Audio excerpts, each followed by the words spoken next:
I'm a quarter open book. I'm a Oh, quarter open book. what do you mean by Maybe that? a little That's less. Maybe I'm like a 16th open that. book. I don't know what that means.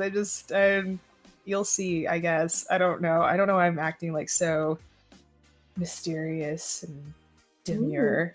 That's demure is okay. not the right word. I just wanted to say that. I should shut up and let you introduce yourself. I'm rambling.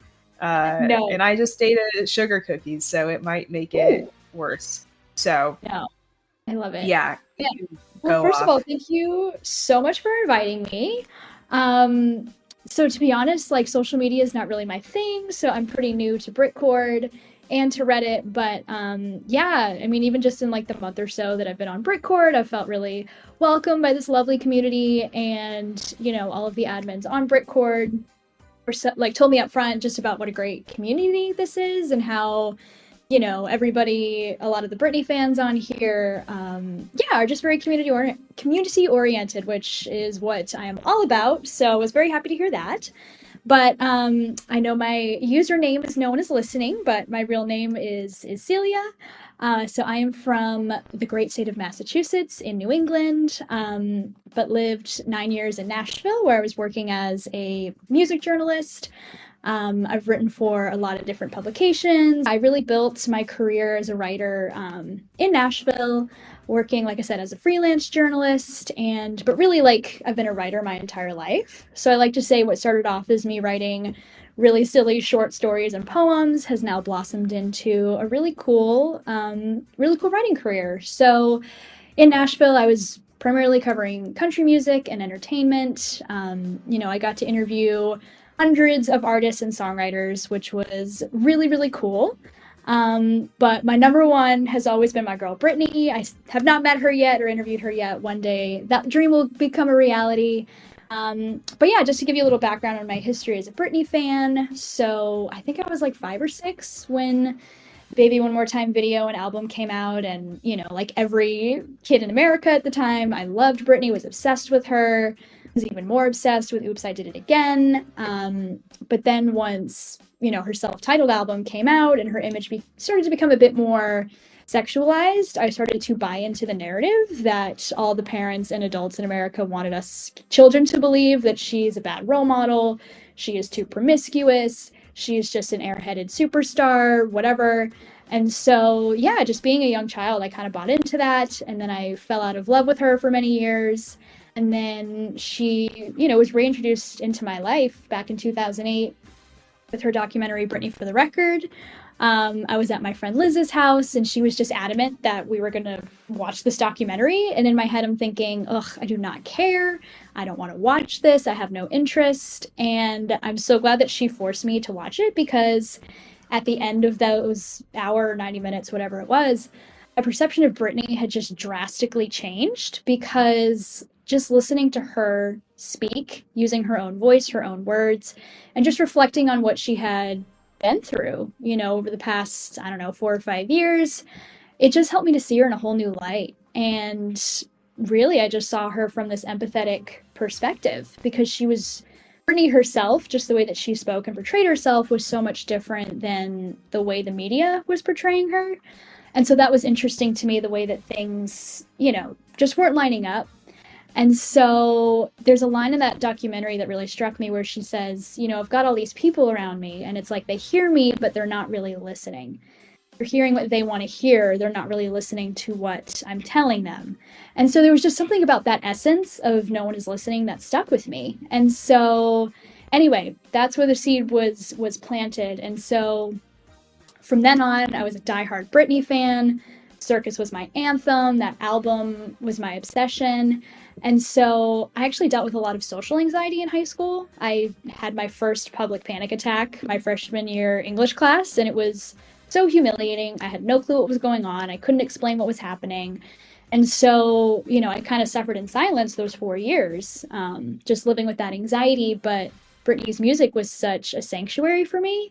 So I would listen to her albums every night. I started going back in time and listening to all the songs and interviews and stuff that I had missed when I wasn't a fan. And just watching her speak, she just seemed so angelic and precious and just so lovely. And I was like, I don't understand why people are being so hateful and nasty towards someone who seems so precious and just kind and doesn't speak negatively about people. So anyway, it just got to the point where one day I had this thought pop into my head where I was like, one day I am going to write a 10,000 word essay about why I'm a Britney fan, what people get wrong about her. And I just wanted people to see her in that gentle light, the way that I see her, as opposed to the harsh light that's been cast upon her pretty much her whole career. And so, that idea came to me in high school, but I just kept dismissing it for many, many years. I was like, that is so stupid. No one would ever read that. No one would care. Like, nobody, other than Britney fans, everyone else hates her, so no one's going to care, blah, blah, blah. So I just kept dismissing the idea, but also just dismissing myself. But I finally started writing it back in, I think it was 2017 or 2018. And as I started writing it, I just realized there was so much more to this essay than what I realized. And so at first, the essence of it was me almost defending her from the public. So it was like, okay, here's an example of when she was attacked by the media, and here's why she should not have been attacked. But then once Britney herself started speaking out about the conservatorship and what she had been through, and how, Free Britney wasn't this conspiracy theory and that fans were right to be concerned, then the essay took a much more personal turn for me. And I just started exploring some defining moments in my life, including, my first panic attack when I was in high school, some things that happened to me during childhood, and yeah, just really opening up about my own insecurities and just how Britney has been a guiding light throughout my life. And yeah, just answering that question of, why are you a Britney fan? Why do you like her? So that's where my 10,000 word essay came from. So after 6 years of writing, I finally published it on my 30th birthday last year. And birthday gift to myself this year was that I did a live reading of it here in Italy. I moved to Perugia beginning of this year. And so, yeah, I pulled together an audience of 25 people, most of whom were my classmates who are from all different parts of the world. And yeah, I got to share my story as a Britney fan. So anyway, I feel like I'm super rambly right now, so feel free to interject with any questions or, yeah.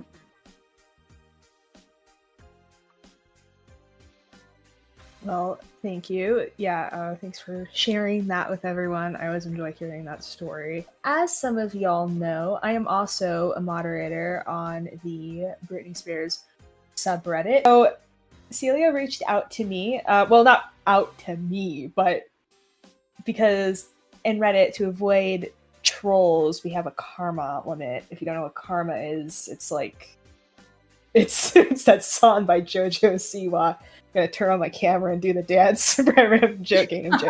That's my campaign. That's when I go up in my rallies. Sorry. Oh, why am I treating this like a stand-up set? No. So, karma is basically, for those of you on Reddit and maybe confused why like your posts aren't getting through the proper channels, basically means that you're not active enough and we think you're a bot or a troll and a bad actor. So not personally we do, just usually that's the case. But Cillea reached out very kindly and then shared her 10,000 word essay, which, may I say, 10,000 words, God level. That's I mean, I know it took you a while, but that's like sitting down, I still like that's crazy. It's inspiring. Yeah. I wish I could. Oh wow. Thank you. So her post was getting removed to low karma, and so I happened to be, because usually I feel like I'm the one who's always responding to mod mail. Not gonna lie, that's kind of a lie. That's an over exaggeration. I'll take that back. Scratch that from the record. So I ended up being the one to respond, and because I made a special exception, because again, 10,000 words, awooga, that's a lot. I'm so sorry 5 people had to hear me say that word. So I approved the post, and then she shared her email with me, and then I reached out, and it took a while because I got sick and things happened and I was moving around. But eventually we got on a Zoom call and we talked, and now we are here because I was like, this sounds like a really cool idea to get Britney fans to join in and share their love for Britney. We've been calling it hashtag Love Britney, because we hashtag Love Britney. I'm holding a heart up, but no one can see it because I'm not going to turn my camera on. But it's a heart. So that is what we are. I highly doubt I've ever used 10K to speak in my entire life. I highly doubt you've only used 10,000 words to speak in your entire life. Or you are a person of few words. And for that, I respect that. Yes. I'd say I am, but as you can see right now, that's not the case. So I just kept getting that message, and then I just got that lovely message from Fandrine being like, I'm going to approve this. It's clear you put a lot of effort into this. And yeah, I was just really grateful because, you know, like, again, from when I first got the idea to when I finally hit publish, I mean, it was probably about 15 years. So talk about stalling on a dream. And I kind of have this habit where it's like I get in my own way, where I'll have an idea, I'll have a dream, but then I'll just keep pushing it off and putting other things in front of it because I get too scared or nervous to pursue that dream. And then it just finally got to a point in my life where I got this lightning bolt of wisdom one day where I just kind of realized, I was like, wait a second, I have this habit of investing like all of my time, money, energy, and resources into other people's dreams. And it's like, okay, why do I do that? And it's like, all right, well, you know, on the one hand, it's because I believe in these people and what they're doing. But on the other, I'm like, but wait, I've got all my own dreams. Why don't I pursue those? And then it's like, and then I would have that thought pattern of like, oh, it's because I don't believe in myself. It's because I'm scared because of this, because of that. And so once I woke up to that, you kind of can't unsee it. And so anyway, it was really gratifying on my 30th birthday when I hit publish and I saw the title, No One Is Listening, a 10,000 word essay about why I'm a Britney Spears fan, published on my website, No One Is Listening. It was just kind of this like, whoa moment, because this was a dream I had had inside of me for 15 years. And I was just too scared to pull the trigger before. And so anyway, wait, hold on, I lost my train of thought. Okay, so yeah, the whole point of the essay, you know, writing it was such a liberating experience because it's a very vulnerable piece, and then I'm opening up about some, you know, different traumas, different challenges, things like that, and also shining a spotlight on the people who helped me through those times, and yeah, just kind of reflecting and looking back on my life and seeing how everything connects, and of course our girl Britney being kind of the thread through all of it. And so even in writing it, I answered my own question of like, wait, why am I such a huge Britney fan? And then I get to the end and I'm like, oh, okay, that's why. Got it. And so anyway, I've kind of had this idea or like this mission inside of me where, you know, because I'm a writer, I'm a journalist, I've been working in media for, you know, nearly 10 years at this point. And I've been so blessed to interview so many artists who I grew up listening to, whose music has made an impact on me. But I just kind of got to a point where I realized, I'm like, you know what? There's so many stories out there in the world. And like, there are so many voices that aren't being heard that should be. And so now I feel like it's my mission to go and find these voices, find these people who have something to say, but, you know, don't have anybody to listen, or maybe they've tried to share their story or whatever the case is, and just felt like they weren't being heard. So now I want to create that platform for other people to step into, to know that they're in a safe space to just open up and share their stories. And so I'm just so grateful that you reached out with your message and this, you know, idea to collaborate, because I think it's so special that the first project after my essay that's going to launch on this site is sharing the stories of Britney fans, because just speaking for myself as a Britney fan, I just kind of feel like I've been dismissed and ignored. if I try to explain why I like her, because then people just want to be like, well, she's so crazy, she's unhinged, she's clearly unstable, she's this, she's that. And I'm just like, yeah, but you're just seeing her through this one lens. And so with my essay, I really wanted to put another lens on her. And then of course with Free Britney, I feel like that just opened up a whole new perspective on her. And yeah, it just showed that Britney fans were not crazy, you know? So anyway, so like with this project, the whole goal of it is that, you know, for anybody who filled out the form or looked at the form, the 3 big questions that we're asking are, you know, how has Britney helped you find your voice? How has she empowered you? And how has she helped you heal? Because just in my essay, I feel like it addresses all of those questions. And I feel like Britney has had a very healing impact on fans. But again, because everyone's so busy trying to say that she's crazy and unhinged and all of that, I think the part of her that's really pure and precious and kind just gets lost in all the noise. So yeah, the whole point of this project is for, you know, all the respondents to pick a certain medium that most authentically expresses their voice, whether it's music, writing, art, photography, whatever the case may be. And yeah, use that medium as a way to answer one or more of those questions. And so part of the process is going to be that, you know, we're going to do one-on-one interviews with the respondents, you know, based off of what they shared in the form. You know, the interviews being a way to like draw out people's voices, and then they can use that as they build whatever project, you know, they choose to build. So I think one of the questions was, what is the main goal of this project? So for me, the main goal is that, you know, we see how we're all connected, not just as Britney fans, but as humans. So if everybody is putting, you know, a piece of their soul, a piece of their voice into whatever it is that they are creating, then we can see how, you know, we're all connected through this fan base, but also just as people, especially because, you know, we're all from different parts of the world, which is super cool. So yeah, for me, that's just kind of the main goal, is to build community, build connection, and yeah, just for everybody to have fun along the way and get to create something cool. And then of course the dream goal would be for Britney to see this.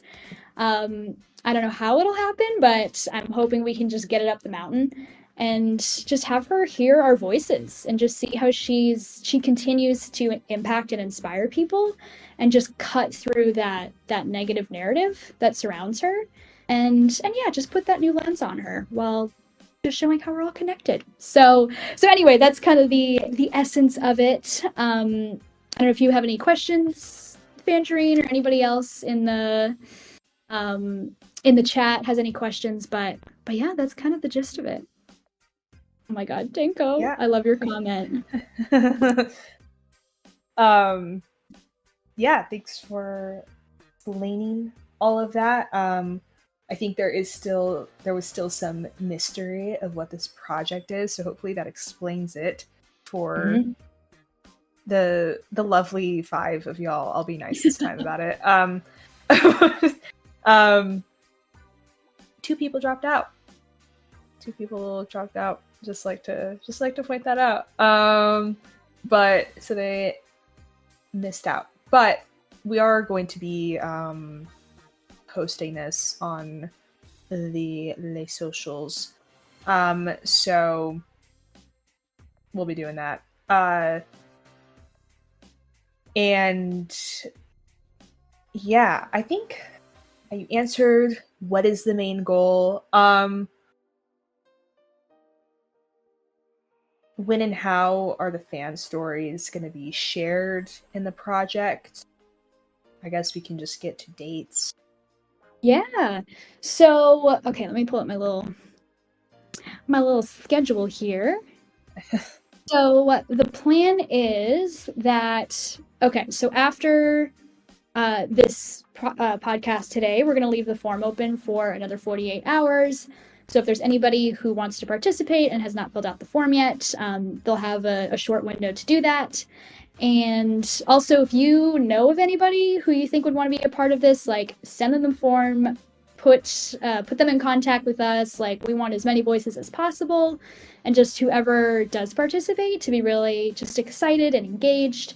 And then after we close the form, we're going to do a mandatory group call with all the respondents to go over like the full scope and then the full schedule. So you'll get all that information. And then the plan is that I think October 25th, we've got the date to let us know what you're making, whether it's song, video, poem, whatever the case may be.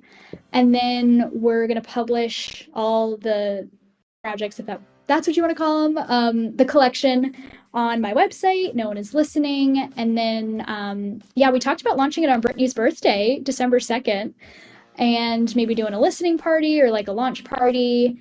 And then, hopefully from there, I would like to, possibly partner with other Britney fan sites, other, I get like quote unquote well-known Britney fans. And it would even be cool if we could connect with people who've worked with her, like some of her like past dancers, things like that, just to get the word out about what we're doing and what we've built, and hopefully just promote it. Like, I mean, I'd like to dream big. So in addition to like Britney hearing this, like I would love for us all to go viral and yeah, just have people hear our stories, again, not just as Britney fans, but as people, because even in my essay, of course, it is about Britney and me being a fan, but, touches on topics like mental health and insecurity. It's kind of a coming of age story. So there's a lot of things within the one essay. So it starts in this fan base, but I think that, if everyone's sharing their own authentic story, this could, extend outside of the Britney fan base, and who knows who will be inspired by these stories that we share. So yeah, right now we're just in building mode, but I feel like that was super, super rambly, but I can also drop in the schedule in the chat if people have more questions. But yeah, short answer is we'll be collecting the stories throughout October, November, and then launching them on the No One Is Listening site December 2nd. So there you go. Yeah, super exciting. So that song became my total anthem in high school, and especially like having anxiety and just feeling really powerless over this invisible force that took over my body. Circus became like the great like antithesis to that, where it's like I was feeling really powerless, but that song like rejuvenated me and helped me to feel just feel more empowered within myself, even if it was only for 3 minutes. And so just in a total twist of fate, so flash forward to the year, I think it was the year 2017, and I was covering this event in Nashville. I think it had something to do with the Nashville Film Festival. And so my editor invited me to this event, and he's like, if you want to cover it, we might run a story. So I'm like, all right. So I go up to the woman who was hosting the party, and I was like, hey, so I'm looking for people to interview, but I don't really know anybody here. Like, who should I talk to? And she's like, oh, you got to interview Claude and Chuck. They're Grammy-nominated songwriters. Let me go find them. So anyway, she goes outside to literally pull them out of the valet line because they were just about to leave. So while she did that, I was just very quickly looking at who are these people I'm about to interview? And I froze when I was looking under Claude's songwriting credits and saw that he co-wrote Circus. And I was like, oh, no way, that is not possible. So anyway, we do our little interview, and at the end I'm like, all right, like I gotta ask you this, like, did you write Circus? He's like, I did. And so I just started flipping out, and I'm just like, oh my God, like, you're not supposed to fangirl in these interviews, but I made an exception this time. I was like, oh my God, I'm obsessed with that song. You have no idea what it means to me. Like, I'm a huge Britney fan, blah, blah, blah. And he did confirm that she's a very nice person, and she was lovely to work with. And yeah, so he and Chuck have their own duo called Louis York, and they're super cool. They started their own label called Weirdo Workshop, and yeah, so they're based in Nashville, but they started this initiative called Tiny Book Club. So of course I had to become a part of that. So yeah, Claude Kelly is an acquaintance of mine, and he also wrote Shattered Glass off Circus, and I think Gasoline on Femme Fatale. That might be it. But yeah, he worked with her for a few years. So shout out to Claude Kelly for writing a banger of a song. For real. Yeah, I read that part in your essay. I was like, I would have been going nuts. Like, that would have been crazy. Like, Circus isn't even my favorite album or any thing, but like that's still, I mean, that's, so I still like the song. That came off as like I hate circus, and I'm like, no, that's but I do feel bad that she was forced to make that album. Like, so I look back now and I'm like, oh, it's kind of I know. But I know it is very weird looking back on, you know, everything post Blackout. Yep. Because it's like you're like, I love this song and I love this performance, and then you go, ooh. Yeah. Yeah. But I mean, you know, it still has part of her soul in it. Yeah. I think, you know, I believe that Britney still loves creating. I don't want to say performing, but I think she loves creating. Obviously, she did not get as far as she did if she didn't love creating, and she didn't love the art of entertainment and pushing it forward. So I kind of have to look at it from that perspective. Obviously, like I think it's always kind of like a missed opportunity when people are, you know, like, I don't think anyone's like this, but when maybe we start to get a little more like retrospective and introspective about, like, you know, those conservatorship era albums, you know, at the end of the day, like, us, the fans, like, we're not the perpetrators, you know? No, like, no, we're not. So, like, I think it distracts from the real, you know, villains is intense, but I mean, to me, like, what happened was absolutely heinous and villainous in every sense of the word. But yeah. Yeah,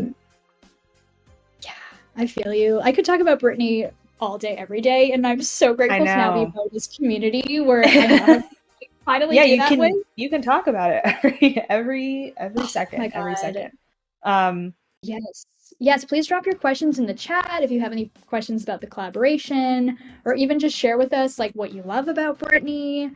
Because I gotta be honest, I think I'm the old lady on this call. I'm 31, and I think most of you are not in that age group. So yeah, that's another thing I was really surprised about when Binary and Saga and Vandraine told me that like a lot of people on Discord are the youths, and I was like, oh my god, I just assumed everybody would be around my age. So I love the fact that Britney is reaching a younger audience. That's so cool. So yeah, I want to hear about what you all love about her.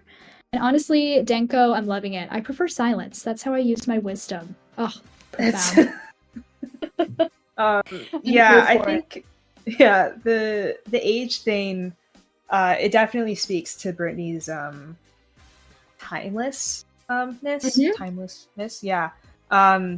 Because I wonder that about a lot of modern pop stars and artists at the moment. Like, what's their longevity going to look like? Not in terms of, you know, how long are they going to be able to tour for? How long are they going to be able to make albums for? But, you know, are we still going to be talking about these people in the same way? Just because, you know, the entire, you know, pop culture, the forms of communicating have completely changed, even in just the past 10 years. And, you know, we live in a society where everything is so fast paced and everything is so fleeting and everything needs to be go, go, go. And it creates a very impatient culture. And I wonder how quick we are to kind of turn things over, because during, you know, Britney's heyday, and even, I mean, like, we're still maybe, you know, I don't want to compare and like pit people against each other, but, you know, so I'm just going to say this generally, but, you know, we're still, regardless of if you think, you know, Christina is bigger, or, you know, the Backstreet Boys were bigger, or NSYNC was bigger, or whatever, we're still talking about those people. We're still referencing them. There's still, you know, jokes, which I always think is like a really great indicator if something is timeless. Like, do we incorporate it into like jokes we share with each other? Kind of like SpongeBob. You know, because like SpongeBob has been so lasting, and it's like we always communicate with each other like via memes and jokes. I know Janae mentioned, but you know, even like just that. I mean, SpongeBob has been around for what, 20? Yes, that was my childhood. Years? SpongeBob mentioned, whoa. And again, I love that SpongeBob is also reaching a new audience because my brother and I love SpongeBob. We grew up watching that show. Like, it's so clever, the writing, and that's amazing that you young folks are the next generation. Yeah, because it just feels like something that is just always there. Again, not to compare anyone to Michael Jackson, but it's kind of like, I always use that as like an indicator, like we are still talking about him. It doesn't matter the backlash. I'm not going to get into that, so I'll get very angry. But we're still talking about him.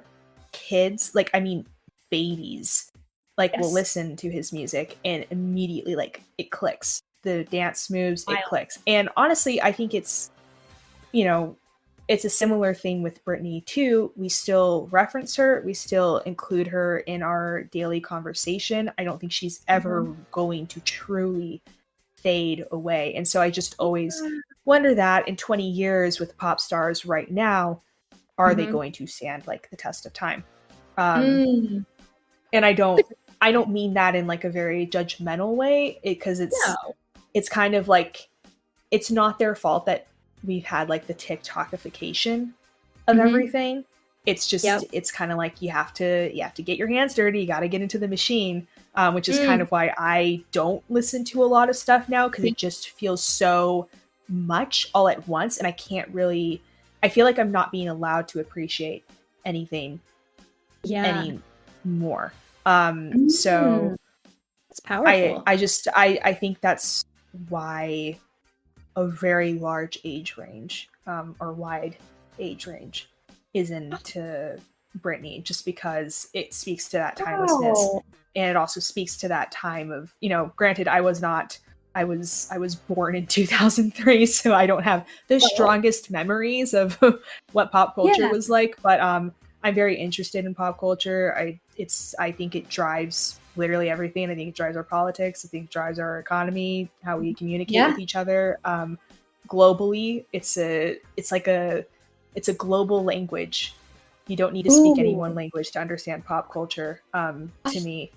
So I'm so glad we're recording. There are different localizations of it, obviously, but it's interesting how we communicate with each other and can connect with each other across different countries. Obviously, here people are from all over the world, and we are all talking about Britney. So that global status always really says something to me when I'm talking about, this true success of an artist. Because I think there's some people right now who we say are super successful, and I think, yes, they are successful, but are they just reaching an American, white westernized community, or are they reaching a broader, cultured community where everyone can understand them? So, because there's one person in specific, but I'm not going to say who, because I have a feeling maybe people are already guessing who. But I'm not going to say you because I don't want to get into it. I'm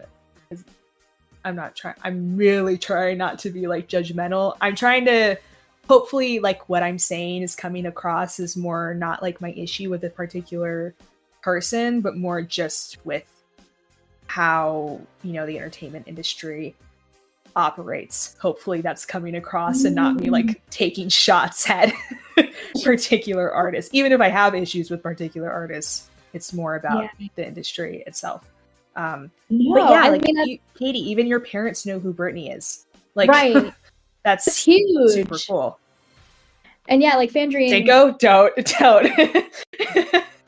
And again, I love that you said all of that, and I feel like that could be a really beautiful introduction to this project, because the way I envision it, again, depending on what medium people choose, I just kind of see it as this, I don't want to say a blog, but just this running collection of stories where it's one after the other, and they're all, depending on what people have to say, we're going to order the stories based off how the voices connect, if that makes sense. So one voice connects to the next, to the next, to the next. So it just becomes this one big story, this one big book. And so anyway, I'm not explaining that right. But yeah, Fandrine, just everything that you said about the music industry, Britney's longevity, her impact, all of that, I think that could be a beautiful way to open it, just an opening statement and then we'll lead into the first project and the second one, whatever the case may be. Of course, this will evolve over time the more that we all talk and collaborate and all of that. But yeah, I think that's such a great perspective, and I think non-Britney fans need to hear that about like why she still is having an impact. And okay, I'm gonna say this name wrong. Raby, Jinx era. I'm so sorry. Your statement, same. No matter how old I.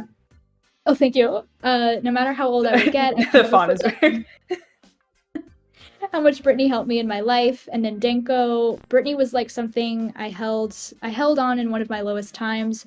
Her story truly inspired me too. Like those two statements right there, like that's exactly what I want to explore. Like how has she inspired you? How has she helped you through your lowest time? Why will you never forget her impact? You know what I mean? Like, because that's so powerful and profound. And I sound like a broken record at this point, but the mass narrative around Britney, it's not that. It's not how she's inspired people. It's, oh, what mess up does she have today? Who's this new trashy boyfriend? Oh, she's so unhinged. And, if we like, I wish that when I looked up her name on Google, that it was a bunch of positive stories as opposed to like 50 stories about her dancing with fake knives. I think the true story of Britney hasn't been shared yet. I mean, granted, she started that process writing her book, but also even just reading a lot of the reviews of the book, while they were much more compassionate than reviews, from the past, everybody was still just focusing on the traumas. They weren't focusing on the beautiful parts of her book. Like, I love how she opens and closes it with that story of her walking through her neighbor's rock garden and just being like, I can make my dreams come true. And the story of her driving through the desert with her friend and just having that like spiritual euphoric experience. I'm like, what about those stories? Like, what about all the freaking hard, like just tremendous amount of effort she put into her career? Like, why are we not talking about that as much as we do all of her trauma? So anyway, there's a lot wrapped up in this project. There's a lot wrapped up in the mission of No One Is Listening, but it really does start with us and just sharing our stories and our voices as Britney fans. How has she inspired us? And then just sharing the parts of ourselves that we want other people to see. So anyway, sorry, that was very long-winded, but but yeah, no, that was just a beautiful statement that you made. And again, I'm so glad we have it recorded so we can dig into it more. But yeah, right, why don't we just block her if they don't like her posts? Exactly. Like, if people just want to be mean. That's a great point. And there's another thing I wanted to add to that, because we are so obsessed. I mean, we are sometimes more than others, but at the end of the day, we are all always looking for something to complain about, because and especially find it in other people, because it makes ourselves feel better. I mean, like, I'm not gonna say I'm above that. There are definitely times where it feels good to like see someone do something that doesn't like fit your standards of going about something a certain way, and then you complain about it, you nitpick it, and then it kind of makes yourself feel better because you're like, oh, I'm living to my standard of things.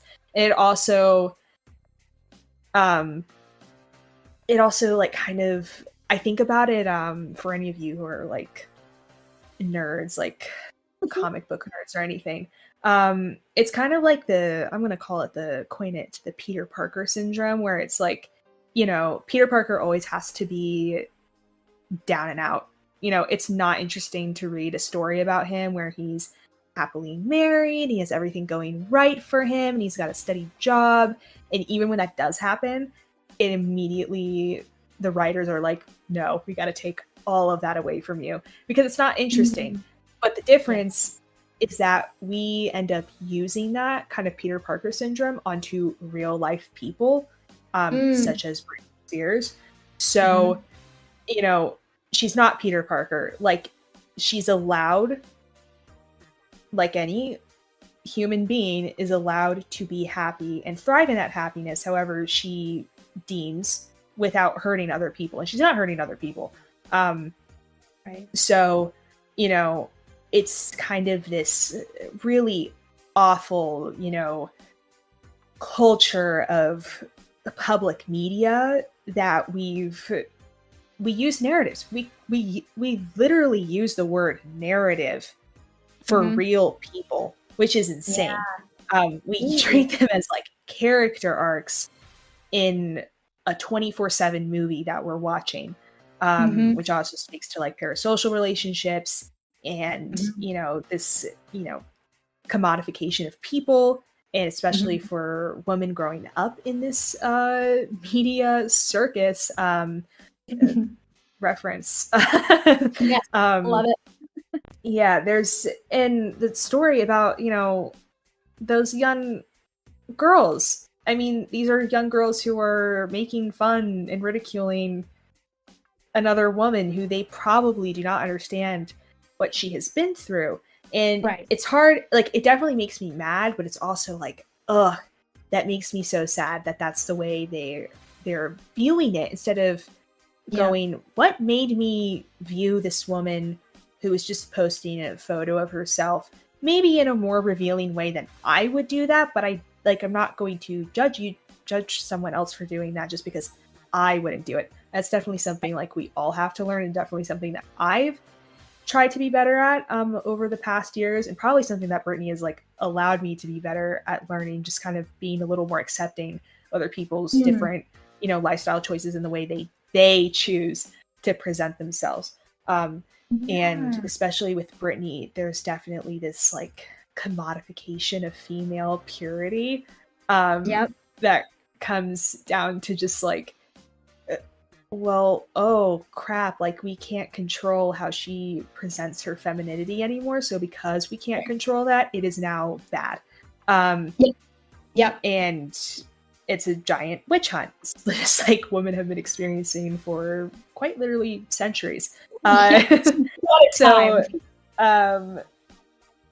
oh my gosh, I do want to wrap this up because it's gonna like near an hour and a half, and I know people usually don't want to sit through an hour and a half of podcasting. I don't want to end it on like such a I know, it's like, such a depressing negative note. No, this is good. This is a really good discussion. And it's like, again, I love that Brittany has inspired this, because again, I do feel like as a fan base, where people just don't see her in that light or think that she's capable of sparking these kinds of discussions. And that if you're a Brittany fan, all you can talk about is, her, I don't know, just her traumas, the conservatorship, all of that. But there's so much more to talk about with her story than just, again, her traumas, her struggles. She's lived this epic life, and there's so much to be inspired by that. So it is really frustrating to see the mass media narrative go from, she's a train wreck, she's a disaster, what a horrible role model in person, to, it's like, oh gosh, well now everyone feels pity for her. And now she's an example of, well, you don't want this to be you.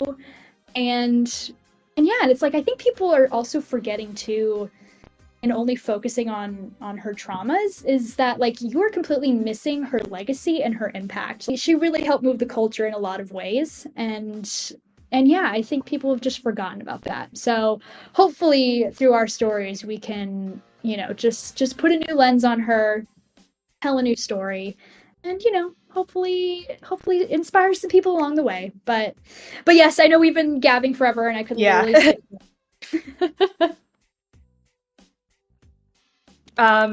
so we're gonna wrap it up now, just because it's gonna become a yap session, and I know how I feel about yapping. It is not positive.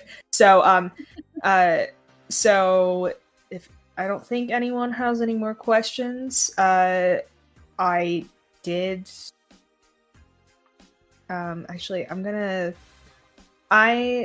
it's hey, I don't like that allegation. I don't love yapping. I don't like yappers. So don't put that on me. This is a podcast. This is the one place it is acceptable. It is an acceptable place to what you said. I say it's a discussion, whatever. But that is going to be it for today. So sorry, Binary could not join. I hope she's doing all right. Hopefully the winds have not wait, that's done any more damage than her Wi-Fi. I know.